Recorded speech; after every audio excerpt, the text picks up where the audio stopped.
본문의 말씀을 가지고 파선 중에 나타난 구원이라는 제목으로 함께 말씀을 나누겠습니다. 로마 가이사 황제 앞에서 재판을 받기 위해서 알렉산드리아 호를 타고 로마로 호송되고 있는 바울의 일행에게 풍랑 유라굴로가 들이닥쳤습니다.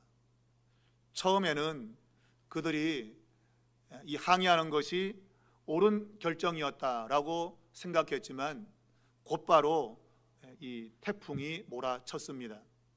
바울은 자신의 경험과 또한 성경적 문맥을 따라서 보면 지금 이 항해가 매우 위험할 것이라는 것을 그는 직감했습니다. 그래서 항해하지 않기를 주장했으나 백부장이 선장과 선주의 말을 더 듣고 바울의 이 말을 믿지 않았다고 이야기했잖아요.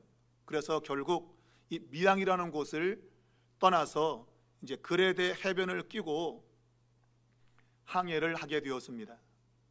그런데 얼마 가지 않아 유라굴로 태풍이 몰아치게 되었습니다.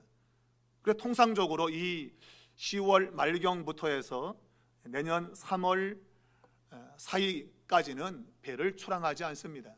왜냐하면 이러한 태풍이 빈번히 발생하기 때문입니다.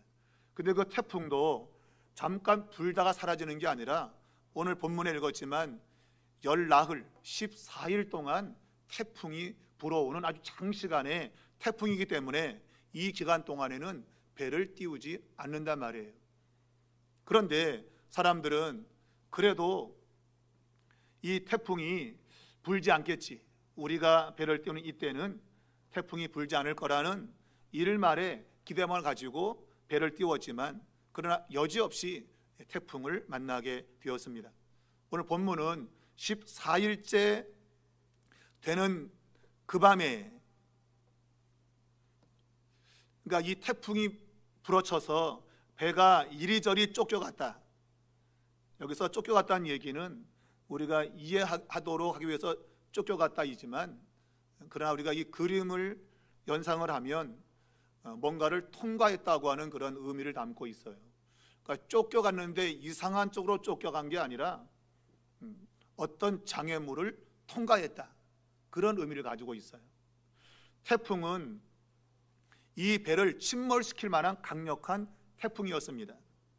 그런데 그 태풍이 결국 로마라고 하는 그 도착지, 그 근처까지 이 배가 밀려간 거예요.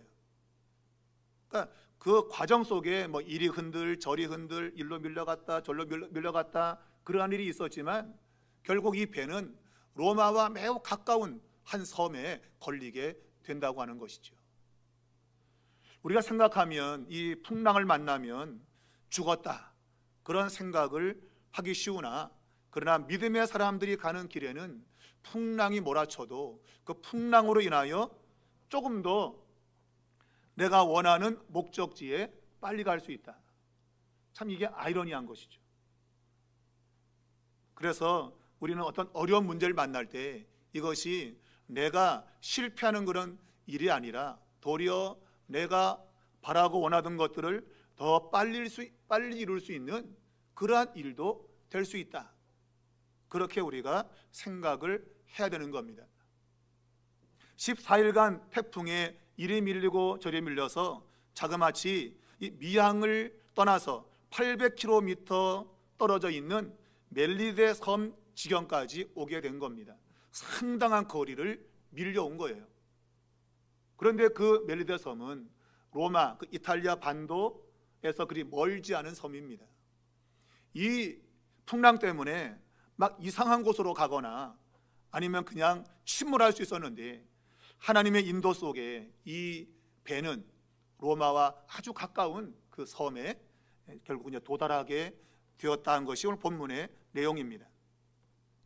자, 오늘 이 열나흘째 되는 밤에 사공들이 지금 우리가 어디쯤 있는가라고 생각하면서 자신들의 경험 속에 지금 이 배가 육지에 가까워지는 것 같은 느낌을 갖게 되었습니다.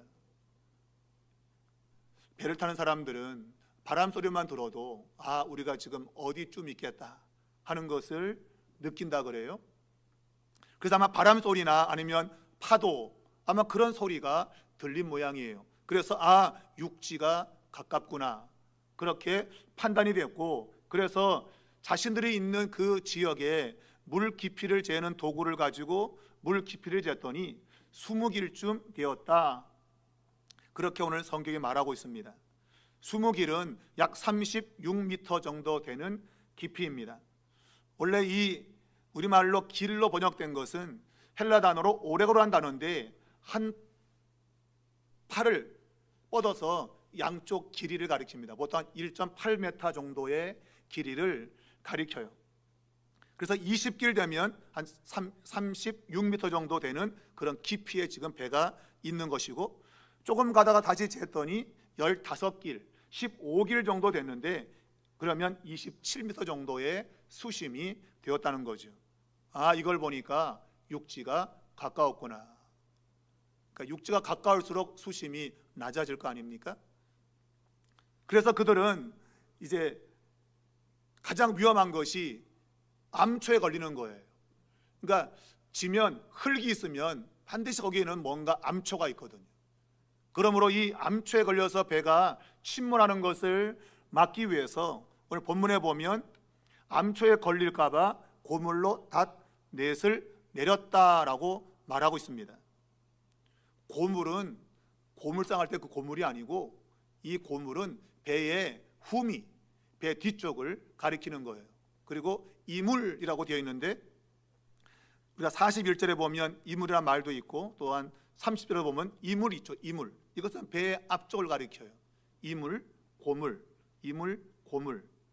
그러니까 배 뒤쪽에 닻을 이제 내린 것이죠. 우리가 알지, 닻을 내리는 이유는 배를 견고하게 움직이지 않도록 고정시키기 위해서 닻을 내리는 겁니다. 그래서 닻을 내려서 이 배가 흔들려서 암초에 부딪히지 않도록, 그리고 밤이니까 앞이 잘 안 보이기 때문에 암초에 걸리지 않는 그 장소에서 닻을 내려서 배를 고정시킨 다음에 날이 새면 주변을 둘러보고 이제 육지로 들어갈 그런 계획을 세운 것이죠. 자, 그런데 오늘 이러한 어쩌면 희망이 있는 그러한 상황에서 이 배에 있는 사공들이 도망을 칠 계획을 세우고 있는 겁니다. 자, 이 사공들은 지금 이 상황이 살 수 있는 그러한 가능성, 그런 것이 분명히 있어 보이지만, 그들의 경험에 의하면 대부분 이러한 풍랑이 몰아치는 이런 데서는 암초가 있다고 하는 것을 그들은 경험적으로 알고 있어요. 그래서 그들은 암초에 걸리지 않도록 이 배에 지금 달려 있었던 거룻배를 이용해서 자기들만 살려고 도망칠 계획을 세운 겁니다. 그러니까 큰 배로 가면 큰 배는 암초에 걸리죠. 그러나 작은 배는 그렇게 수심을 많이 이게 차지하지 않기 때문에 싹 피해서 갈 수 있다, 그 얘기죠. 그래서 사공들이 이 거룻배를 내려서 자신들이 살기 위한 계획을 세웠는데, 오늘 그 계획을 바울이 알아챘다고 하는 것이죠. 어떻게 알아차렸을까? 성경은 말하고 있지 않아요. 근데 제가 볼 때에는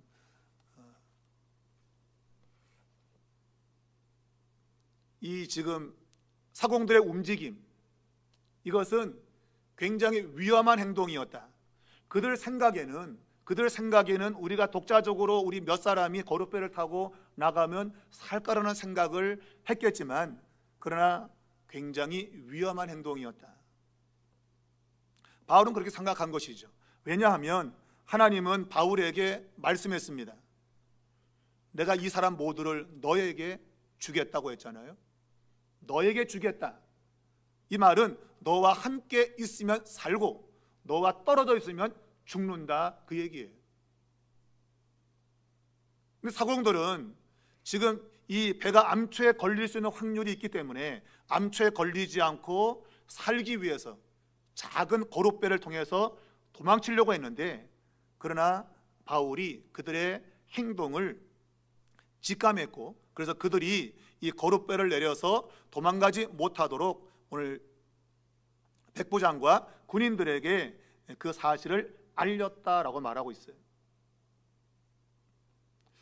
참 여러분, 이게 굉장히 중요한 이야기를 하는 겁니다. 이 세상 살면서 우리가 내가 계획하고 생각하는 것들이 그것이 나에게 유익이 되는 것 같은 그런 생각이 들지만, 그러나 결코 그렇지 않은 거예요. 오늘 이 사람들이 사는 방법은 딱 하나밖에 없어요. 그들이 지금 여기까지 배가 14일 동안 풍랑에 밀려서 왔는데 아직까지 죽지 않은 이유는 그들의 기술이 좋아서도 아니고, 그들의 재주가 많아서, 아니면 운이 좋아서가 아닙니다.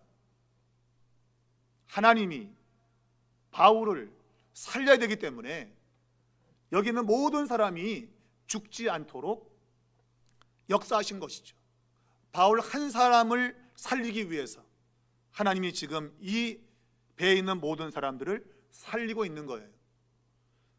그런데 이 사공들은 자신들이 이 거룻배를 통해서 암초를 피해서 나가면 살 거라고 생각하고 있는데, 그것은 천만의 말씀입니다. 바울을 떠나면 죽게 돼 있는 겁니다. 이미 이 배는 죽음의 항해를 했던 거예요. 오늘 성경이 말하고 있지만 바울이 이 배만 아니라 우리 생명에도 큰 타격과 손해가 있다라고 분명히 언급했잖아요.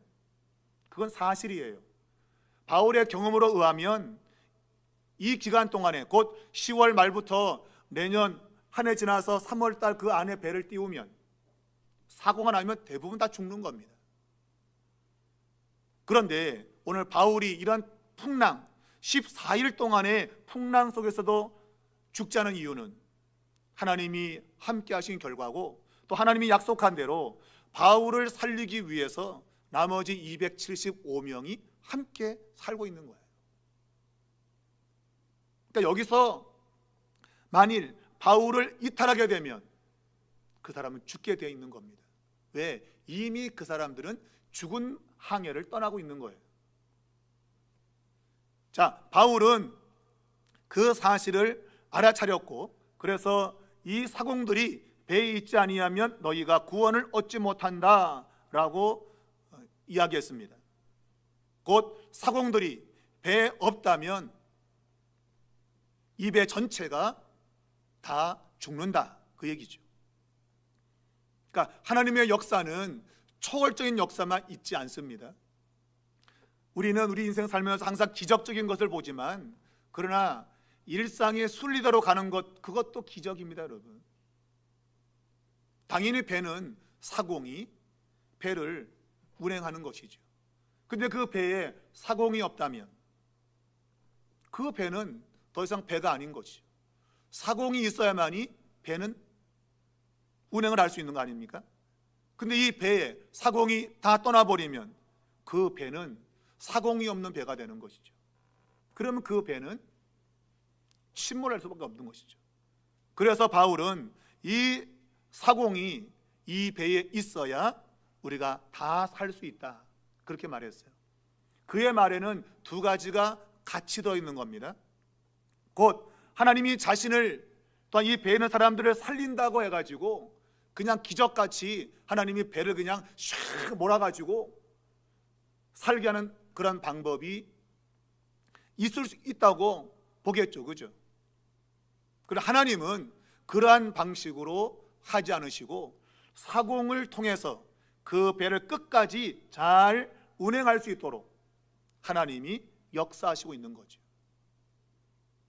우리는 하나님의 기적만을 바라지만 실제로 기적만 가지고 이 세상을 사는 게 아닙니다. 일상생활 속에 내가 순리를 따라 사는 것도 그게 사는 방법인 거예요. 그래서 평소에 공부 안 하는 학생이 시험 때 돼가지고 주여 믿사오니 저에게 답을 좀 보여주시고, 그러면 대학 갈 수 있나요? 대학 못 가죠, 여러분. 하나님이 기적을 행하신다 해도 그런 방식으로 기적을 행한다면 그건 하나님이 정의와 공의 하나님 될 수 없어요. 공부도 안 하고 빈둥빈둥 놀다가 하나님께 답을 보여달라, 그리고 대학 가야겠다. 하나님은 그런 기도를 아예 듣지도 않으셔요. 공부하는 학생들이 점수를 받을 수 있는 거예요. 오늘 바울은 하나님이 자신을 살릴 것을 알고 있어요. 분명히 그는 안심하라, 나는 내게 말씀하신 그대로 되는 걸 나는 믿는다, 분명히 말했잖아요. 그러면 바울을 비롯해서 275명, 전체 276명이 살 것을 믿고 있어요. 근데 가만히 앉아서 하나님 살려줄 거야, 그게 아니라 배를 운행하는 사공들이 그 배에 있어야 이 배가 산다는 것이죠. 여러분이 처한 자리에서 최선을 다해야 하나님이 그곳에 역사가 있는 거예요. 내가 남편으로, 아내로, 또한 자녀로서, 또 교회에서 내게 맡겨진 구성원의 임무를 내가 잘할 때에 뭔가 역사가 있지, 아무것도 안 하고 가만히 있으면 하나님 역사가 있나요? 성경 그런 걸 믿음이라 그러지 않아요, 여러분. 우리가 홍해를 가르는 것도 마찬가지예요. 홍해를 가를 때에도 하나님이 홍해를 쫙 갈라놓고 건너게 하신 것이 아니에요. 성경 읽어보면 모세가 이스라엘 백성들에게 홍해로 나아가라 그래요. 그들이 홍해로 나아가면 동시에 모세가 지팡이를 내밀 때에 홍해가 갈라졌다고 말하고 있어요. 가만히 있는데 홍해가 갈라진 거 본 다음에 건넌 게 아니에요. 그들이 먼저 홍해로 향하여 나갔다고 돼 있어요. 그리고 모세가 하나님의 지팡이를 뻗었을 때에 홍해가 갈라지는 역사가 있었죠. 우리가 요단강도 마찬가지입니다. 법궤를 메고 있는 제사장들이 그 발이 요단강에 닿았을 때에 요단강이 갈라졌다고 말하고 있지, 내가 가만히 있는데 강이 갈라진다? 그런 건 없어요. 하나님의 구원은 하나님의 역사, 정말 기적 같은 역사와 더불어 우리 인간의 반응이 항상 공존하고 있는 거예요.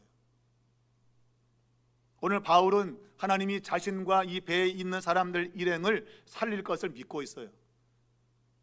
그러나 배에 있는 사공들이 떠나면 살 수 없다.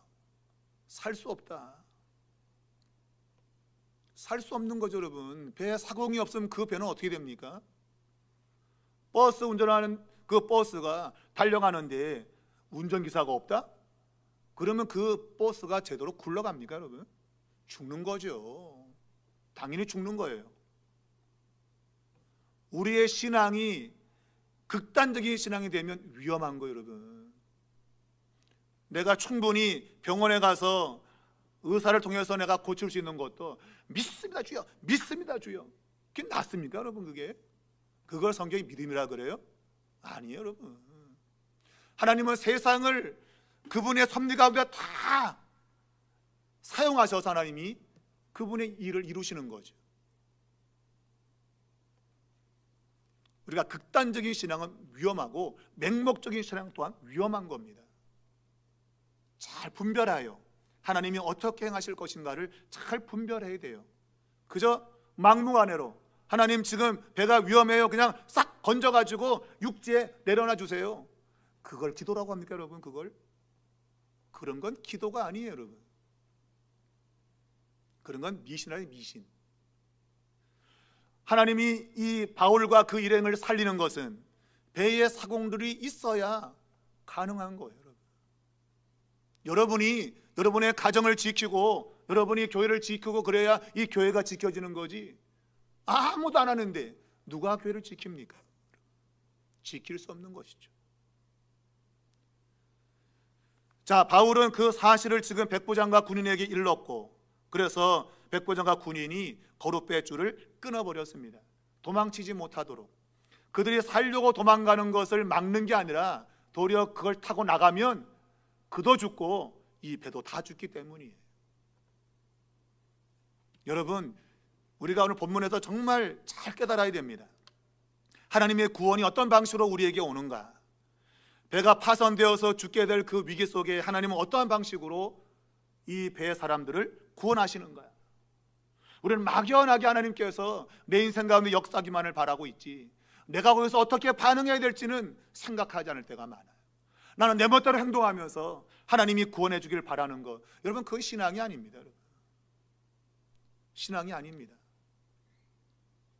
신앙은 하나님이 해줄 것을 믿고 있지만 그러나 동시에 내가 해야 될 바를 그대로 하는 거예요. 그래야 하나님이 그 안에서 하나님의 구원을 보여주신다는 것이죠. 자, 거룻줄을 끊어서 이제 이들이 도망치지 못하게 되었습니다. 자, 이제 날이 새어갑니다. 아마 새벽쯤 되겠지요. 그때 바울이 너희의 구원을 위하는 것이다 하면서 음식 먹기를 권했다고 되어 있습니다. 그들은 지금 14일 동안 아무것도 먹지 못했습니다. 여러분, 아무것도 먹지 못하면 죽는 거죠. 물에 빠져 죽어야만 죽는 겁니까, 여러분? 굶어도 죽어요, 굶어도. 지금 풍랑이 14일 동안 몰아쳤고 일반 사람이 그냥 앉아서 먹지 않아도 여러분 14일 되면요 초죽음 돼요. 초죽음. 제가 10일 동안 제가 제 아내랑 결혼해야 되냐 마냐를 놓고 제가 금식을 온전 금식, 물 한 모금 마시지 않고 제가 10일을 금식했어요. 10일 금식했더니 정말 하늘이 노랗더라고요. 몸무게가 10kg가 빠져요. 10kg가 빠져요. 여러분, 가만히 있으면서 그저 기도하면서 이렇게 10일 지나도 사람이 초죽음이 돼.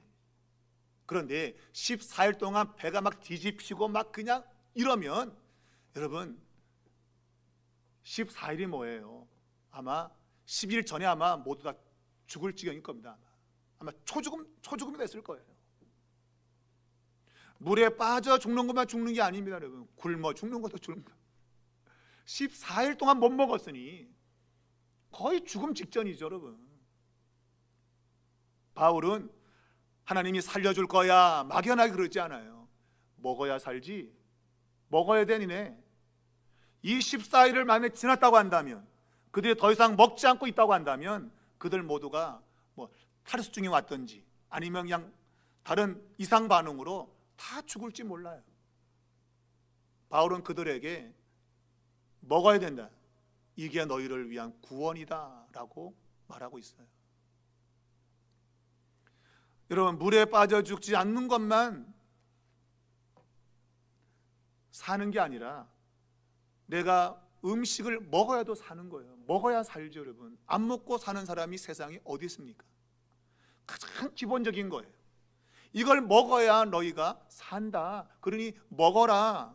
14일 동안 물론 먹을 수 있는 환경이 되지 못해서 안 먹었지만 그러나 먹어야 된다. 뭐 그냥 멀미 때문에 다 쏟아내는 한이 있어도 이거 안 먹으면 죽는다는 것이죠. 자, 먹기를 권했더니 떡을 가져다가 사람들 앞에서 축사하고 떼어 먹기를 시작했다. 말보다는 행동이 중요함을 가리키고 있습니다. 먹어라 먹어라 한다고 그들이 쉽게 먹지는 않을 거예요.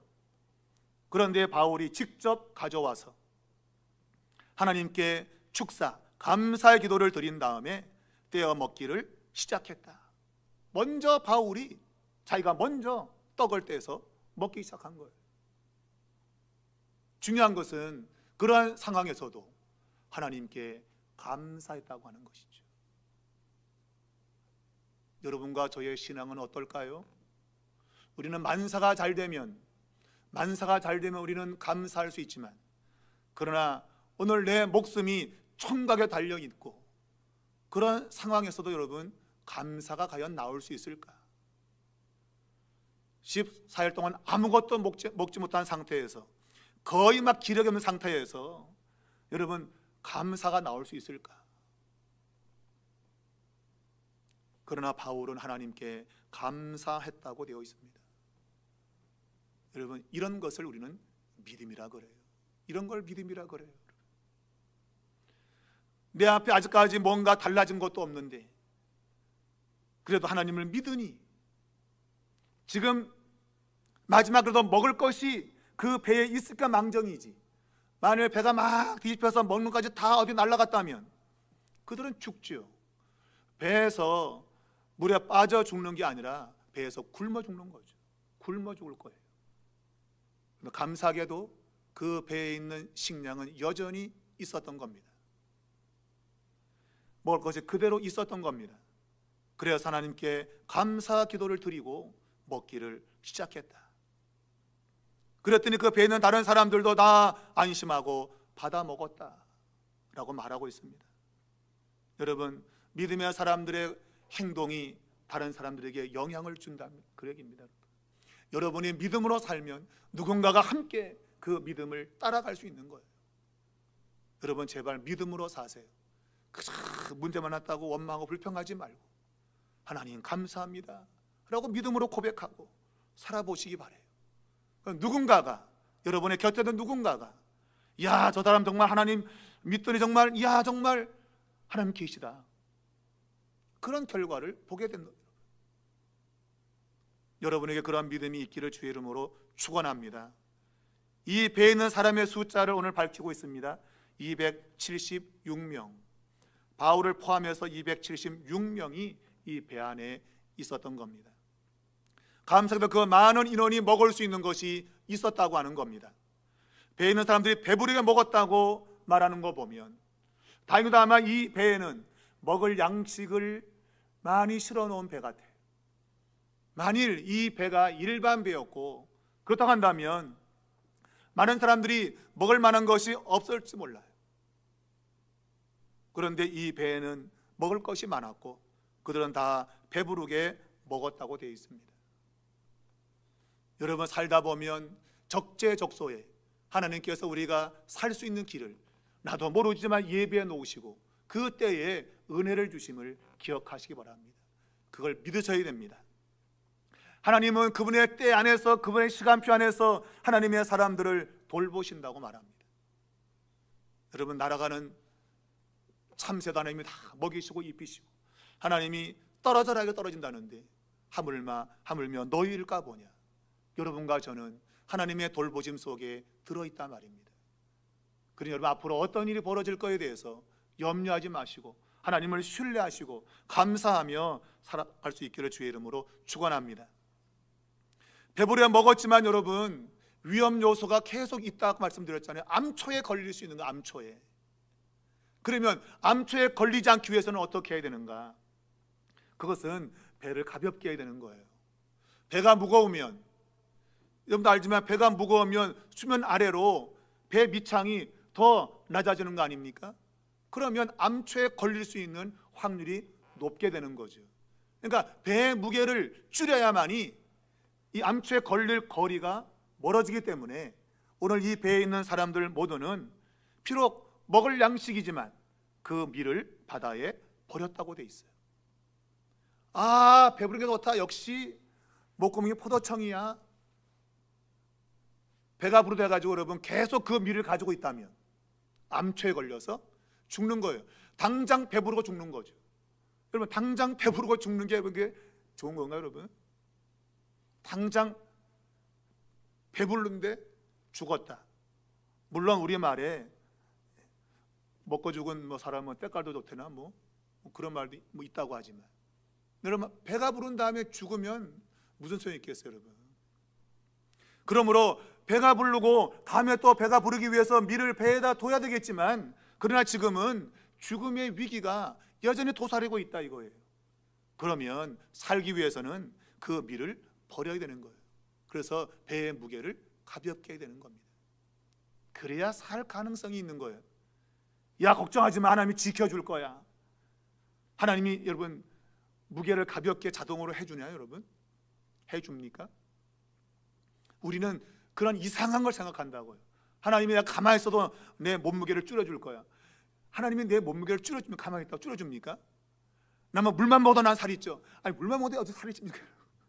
딴 걸 먹고 이렇게 살이 찌는 거지. 우리는 아주 이상한 생각들을 많이 해요. 하나님은 자연 법칙을 세워놓으시고 그거를 그대로 하나님은 유지시켜 나갑니다. 배가 암초에 안 걸리려면 통상적으로 사람들이 쓰는 방법은 배의 무게를 줄이는 거예요. 그래야 암초에 부딪히잖아요.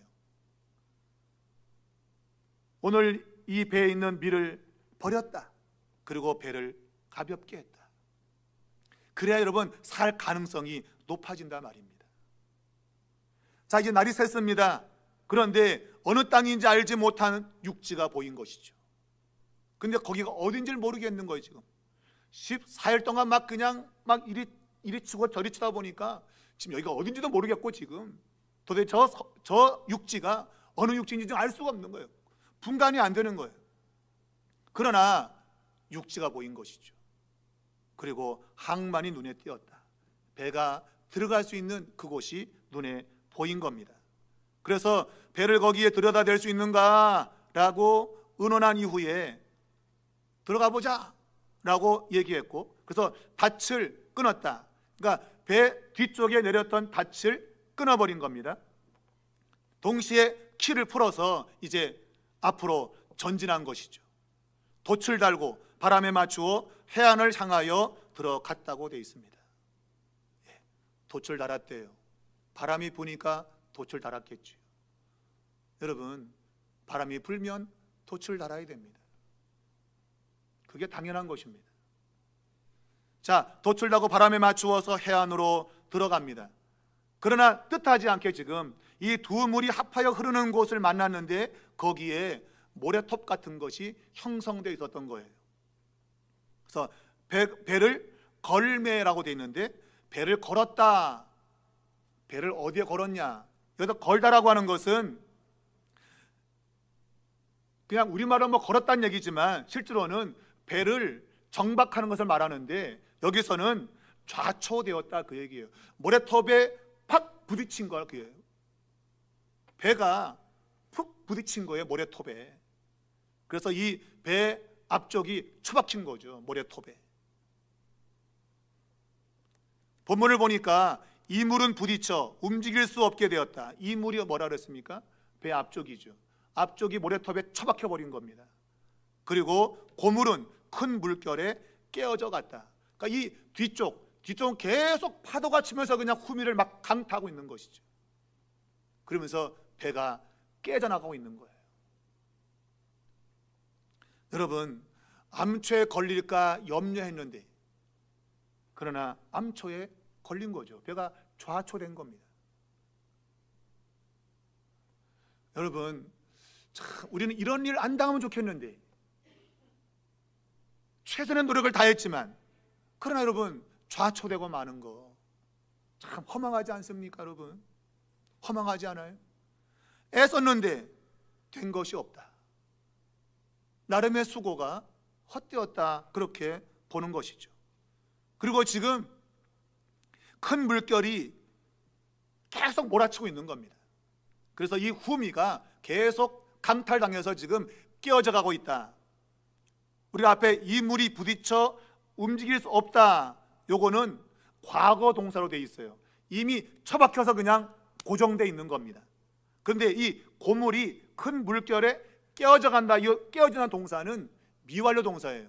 그러니까 앞쪽은 지금 변동이 없고 뒤는 계속 때리기 때문에 변동이 있다 이거예요. 그러니까 뒤는 점점 파손되고 있다. 그러면 곧 배는 침몰된다. 배는 침몰되는 것이죠. 굉장히 위기 상황이 되었던 겁니다. 자, 오늘 본문에 보면 그래서 다행인 것은 육지에 가까웠을 때 이런 일이 벌어진 겁니다. 조금 더 멀었다고 한다면, 좀 먼 상태에서 암초를 만났으면 다 죽는 거죠. 죽는 겁니다. 근데 다행히도 멀지 않은 곳에서 암초에 부딪힌 것이죠.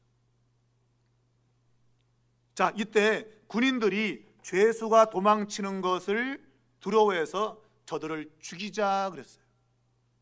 왜냐하면 군인은 죄수를 호송하는 임무를 받았는데, 만약 죄수가 도망치면 그 죄수가 받을 형벌을 자기가 받아야 돼요. 그러니 죄수들이 지금 배가 깨지면서 도망치려고 할 거 아니에요. 그럼 안 된다. 왜? 도망치면 자기가 죽으니까. 그래서 죄수들을 죽이자, 차라리 죽이자라고 말하고 있습니다. 왜냐하면 이 죄수들 대부분은 아마 사형수로 아마 지금 로마로 호송 중일 걸로 보여요. 바울은 그렇지 않지만 나머지 죄수들은 다 사형을 결정하기 위해서 지금 가는 사람들로 보이는데, 군인들은 이 죄수를 죽여도 상관이 없는 것이죠. 그러나 만일 놓치게 되면 자신이 대신 죽는다. 그래서 이 죄수들을 죽이려고 결정을 한 겁니다. 죽이자 결정이 됐고, 그것을 지금 백부장에게 이야기한 겁니다. 그런데 백부장이 바울을 구원하려고 그들의 뜻을 거절했다. 모든 군인들은 죄수를 죽여야 된다고 결정을 했는데 백부장이 거절한 것이죠. 아무리 아래 사람들이 좋은 결정을 내려도 위에 대장이 거절, 그러면 시행이 안 되는 거 아닙니까? 자, 오늘 모두가 지금 찬성하고 결정한 것을 백부장이 거부했죠. 여러분, 백부장이 왜 거부했을까요? 그 역시도 지금 죄수를 놓치게 되면 그 역시도 해를 입을 텐데 왜 죄수들을 죽이는 것을 거절시켰을까?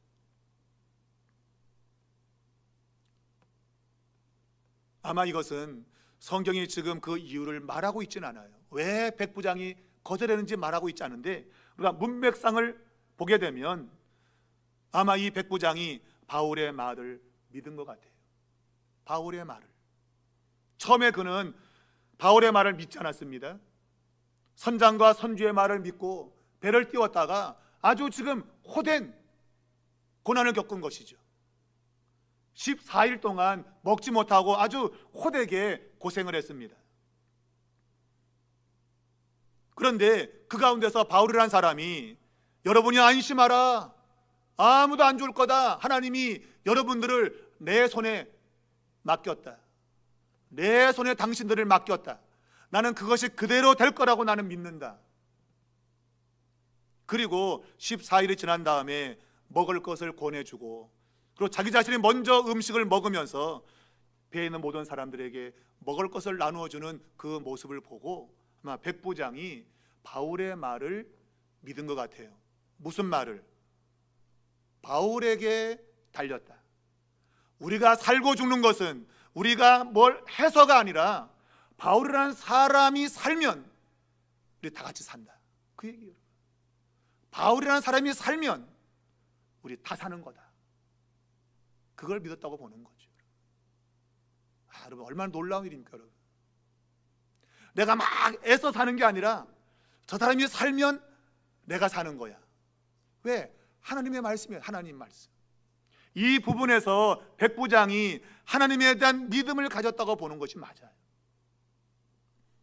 안 그러면 그 역시 자신의 힘으로 살려면 죄수들을 죽여야 됩니다, 여러분. 그래야 자기가 최소한 화를 면할 수 있어요. 그런데 바울을 죽이자고 하는 것을 막은 이유는 바울이 살아야만 우리가 산다고 하는 그 하나님의 말씀을 백부장이 믿었다는 것이죠. 다른 사람이 살면 그 사람만 살아요. 그런데 우리가 모두 살기 위해서는 바울이 살아야 된다. 바울이라는 사람이 죽으면 모두가 다 죽는 거다.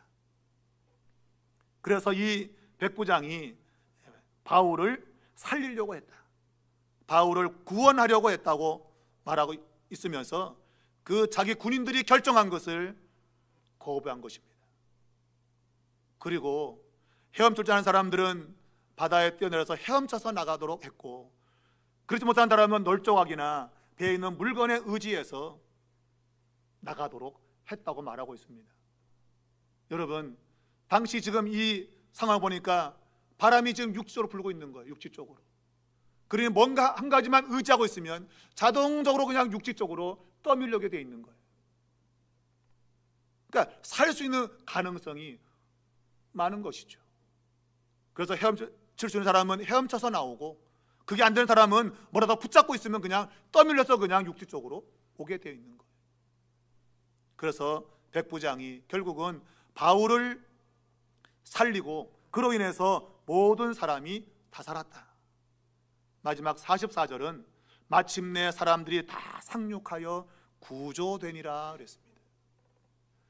여러분, 이 마지막 44절에 구조되었다는 말은 수동태로 되어 있습니다. 수동태. 여러분, 수동태가 뭔지 알죠? 능동태는 내가 뭘 해서 하는 게 능동태예요. 그러니까 내가 뭘 해갖고 내가 살아나는 건 그건 능동태로 써야 돼요. 그래서 성경은 분명 이 사람들이 헤엄쳐서 나오고 뭐가 붙들어서 나오긴 나왔는데 성경은 구조되었다는 수동태를 쓰고 있어요. 여러분, 중요한 이야기입니다. 여러분, 내가 내 인생을 막 사는 것 같지만 그러나 보이지 않는 하나님의 구원의 손이 나를 살린다는 거예요. 여러분, 그래서 수동태로 구조가 되었다고 말해요. 누가 구조한 거예요? 누가 와서 건져 주었나요? 그렇지 않단 말이에요. 자기들이 헤엄쳐 나왔단 말이에요. 그럼 내가 살았다 하는데 성경은 네가 산 게 아니라 넌 구조된 거야. 너는 구원 받은 거야.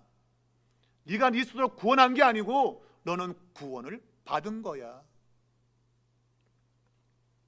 여러분과 저는 인생을 살면서 보이지 않는 하나님의 손에 의해서 지속적으로 구원을 받고 살고 있는 거예요. 내가 뭘 열심히 해서 내가 뭔가를 이루어도 내가 한 게 아닙니다. 여러분, 하나님이 그렇게 하도록 구원의 손길을 하나님이 보이지 않게 역사한 거예요. 그걸 믿으셔야 돼요. 그 손길은 지금도 나와 함께하고 있는 거예요. 여러분, 그리고 내가 좀 뭐 능력이 없다고, 내가 좀 뭐 준비 안 됐다고 걱정할 필요가 없는 거예요. 여러분, 나는 내가 할 수 있는 법에다 최선을 다하는 겁니다. 말했지만 하나님 구원시켜 준대 가만히 있어야지 있으면 되나 여러분? 안 되죠.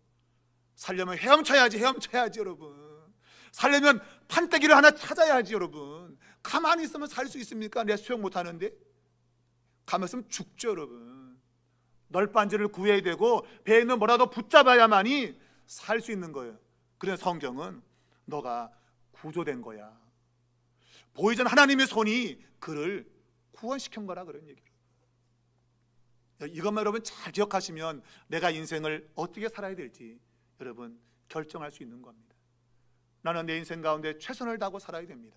되면 되는 대로 살면 안 됩니다. 최선을 다하여 살되 그러나 내 힘으로만 이 세상을 살 수 있는 게 아니구나. 보이지 않는 하나님의 손이 나를 건져 주어야 된다. 이걸 꼭 믿으시기 바라요. 그리고 뭘 하든 간에 하나님께 의탁하시고 하나님께 도움을 청하시고 그렇게 살면 여러분의 인생은 망할 수 없습니다. 여러분의 인생의 배가 파손되어도 하나님은 여러분을 구원해 주실 거라고 얘기죠. 여러분 꼭 믿으시고 그와 같은 믿음으로 인생을 살아가시기를 주의 이름으로 축원합니다.